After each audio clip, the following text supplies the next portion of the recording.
এখন ওর পাপার থালটা বেড়ে দিচ্ছি, বাঁধাকপি দিয়ে দিচ্ছি। বাঁধাকপি খেতে চায় না, তাও রয়ে গেছে। কালকে আমাদের একাদশী, আবার নিরামিষ হবে কালকে আমাদের। তো বাঁধাকপি খেতে চায় না, তাও দিয়ে দিলাম, শেষ হয়ে যায়, কালকে তো নিরামিষ হবে আবার। তারপরে মাংস আছে এখন থালে। চলো আসো।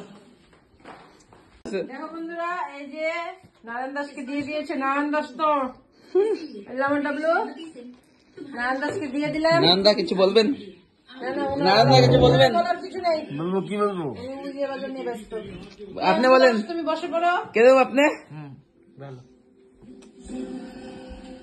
কিছু বলেন এই রুমাদি? যে দেখো মাংস দিয়ে দিচ্ছি। আলু দাও। উনি খালি আলু খেতে চায়, বুঝছো বন্ধুরা? খালি আলু খাবে, থলে আলু খাবে, আলু খাবে, কিন্তু চালু হবে না। এই মানুষটা হ্যাঁ, এই যে দিয়ে দিয়েছে। আর কিন্তু মাংস পাবে না, যা যেটা আছে সেটা প্রিয়াংশু খেয়ে নেবে। তারপরে ঋষি, তুমি রুটি দিয়ে দাও।